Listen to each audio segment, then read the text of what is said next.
What is the most unexplained, supernatural, or paranormal event you've ever witnessed? Was spending the night at a friend's house as a kid, around 12 to 13. Parents weren't home, so we decided to go out, do some ding-dong ditching, get into some young angsty debauchery. We get home, and it's around 1 or 2 in the morning. Cue a ringing of the doorbell. Naturally we think it's the cops or a pissed-off neighbor. My friend had a small window that looked out onto the front porch that you couldn't really see into from outside, so we took a peek at who was calling at such a late hour. Standing at the door was an old woman in a dress and a young boy in a weird newsy outfit. Both were dressed extremely out of period, as this was the 90s, and my friend had never seen either in the neighborhood before. We ducked because we're a bit freaked. Look again no less than 10 seconds later and they're both gone. Nobody on the street walking away, no cars driving away, they were just gone without a trace. We did not sleep well. Well, Monday I started to worry about my grandpa. The moment of worry passed, and I went about my day. Later on I posted an article about automated lawnmowers, saying that my grandpa would love this, since taking care of his yard was his hobby. Literally right after I hit share, my dad calls me. We all know this feeling. It's that drop in your stomach when you know something terrible has happened, or it's about to. The feeling that your world has changed and there's nothing you can do. Anyways, he tells me that my grandpa was rushed to the hospital with a bladder infection followed by several heart attacks, but he's still alive. I didn't think anything about worrying earlier, at least until I woke up the next morning. My dream that night was what made it click in my head, I guess. In the dream I was sitting in my grandpa's shed watching something, and he sits down next to me. Without any pretense he starts talking. The next few weeks are gonna be hard, and they will test you. Don't worry about me, in a few hours I won't have any use for it. We ended up spending what seemed like hours talking about a lot of personal things I honestly didn't know or didn't remember about my grandpa. Most of which my dad and his brother have confirmed to be true, although a little exaggerated apparently.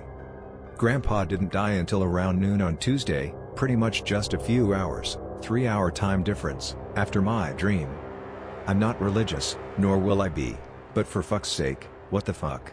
I know the subconscious mind can do things like this, but some of the details he told me about his life are things I wasn't there for, or even alive for. When I was around 6 or 7 we had a cat that had kittens. We knew it had kittens because it was pregnant and then it wasn't anymore. The problem was that we had no idea where the kittens were. I was wondering about it and looked right at the cat and sort of thought in my mind, where are your kittens? But without using words, if that makes any sense. Immediately the location came into my mind. It was through some broken boards just above our porch that our cat could jump into from pillars on the side of the porch. I knew that they were there. I walked straight over there, climbed onto the stone pillar and looked through the hole in the boards. The kittens were right there.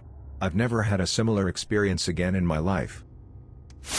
On the days before the Utoya massacre, one of my friends said that he had bad stomach cramps, as well as pain in his right hand. He kept rubbing the palm of his hand, as if to numb the pain a bit. We went to a doctor to see if we could find anything wrong, but they found nothing wrong at all. About 3 days later he was killed by Anders Breivik. Shot 3 times in the stomach, once in his right hand. When I was young, probably around 8 to 10, I caught chickenpox. I woke up in the middle of the night one night, and called for my mom, because little kids can't do shit for themselves when they're sick. A woman came into my bedroom and sat on my bed and stroked my hair until I fell asleep. For whatever reason, I thought it was my grandmother, but she was dressed funny. When I woke up the next morning, I went downstairs for breakfast, and asked where my grandma was, and, naturally, my mom told me that she was at her house, like she always was. I told my mom she'd been in my room the night before, and my mom laughed and said that I'd just been dreaming. However, my aunt, who tended to believe that sort of thing more, was babysitting me that day. The upside to chickenpox meant there was no school for me, and I told her the story. She asked me to describe the weird outfit, and it was a nurse's outfit from the 50s/early 60s. My family knew the previous owners of the house. The wife was a nurse in the 50s, and had died a few months previously. Can I say with 100% certainty that I had an encounter with a spirit? No. But it's certainly a spooky coincidence. Not me, but my stepfather's best friend, call him Jim, has supposedly been experiencing paranormal activity since he was a teenager. He's a court reporter, stepdad was a speechwriter, very skeptical and stoic guys. There were countless stories. They got on an elevator full of people in downtown Atlanta, stopped at a floor that was all kinds of wrong, 1940s decor, abandoned, dusty. Then the elevator went back down and opened on the opposite side of the building. Jim's dog died.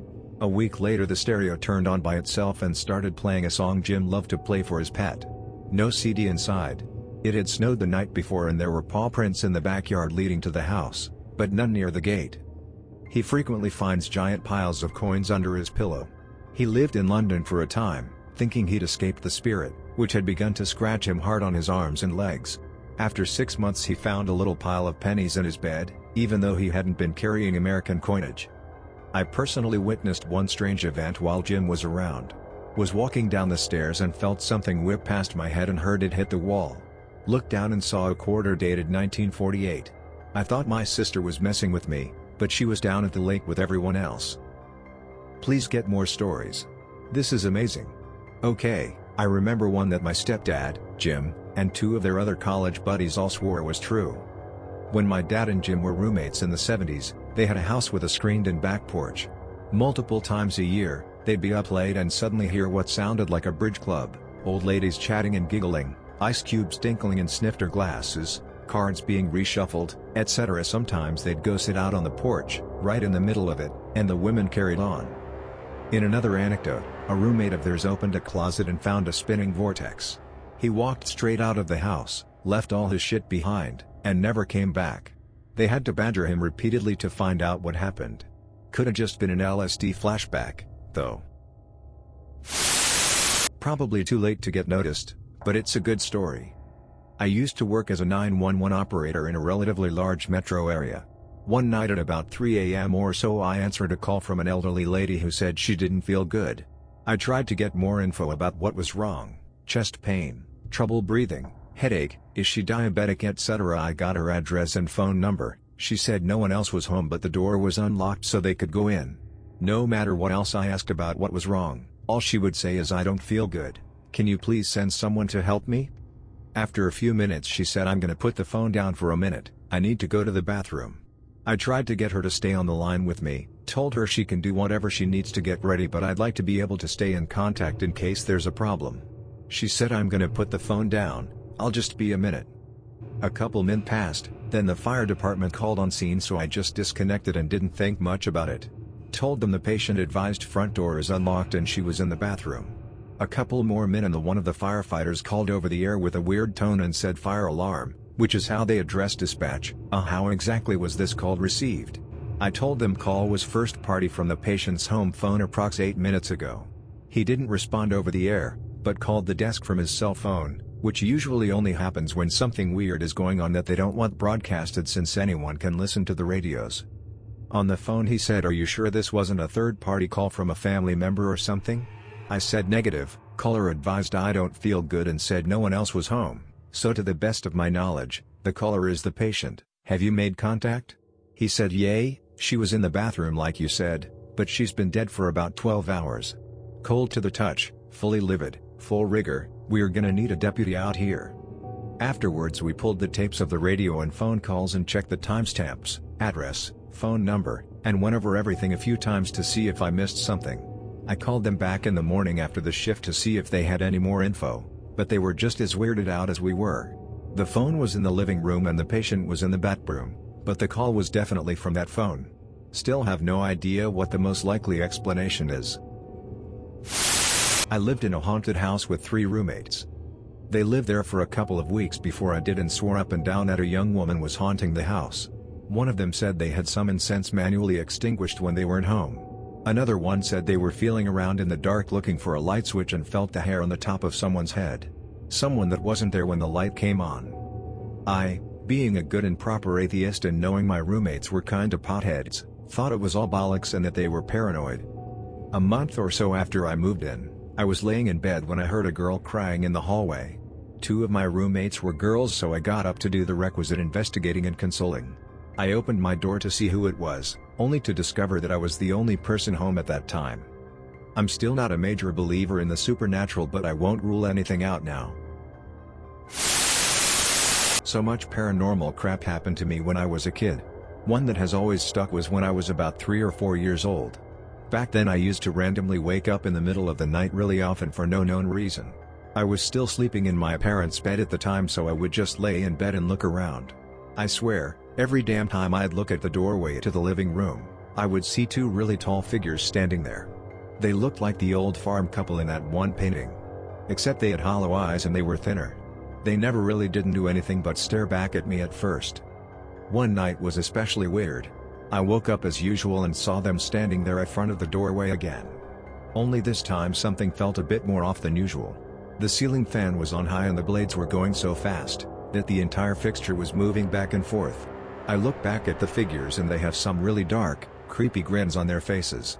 I got scared and buried myself in the blankets, hoping they'd go away. Then all I heard was the ceiling fan spinning even faster, somehow. The beads at the end of the switches were tapping against the glass light cover furiously. I peeked up out of my covers and the two figures were right next to the bed, standing right over me with their ugly smiles. I screamed bloody murder and the glass cover on the light came off and shattered on the ground. My dad jumped out of bed immediately and turned on the light to see what happened, but the two figures were gone already. I was crying hysterically and took my mom a long time to calm me down. So much other stuff went on while I lived there. That was the worst house I ever lived in.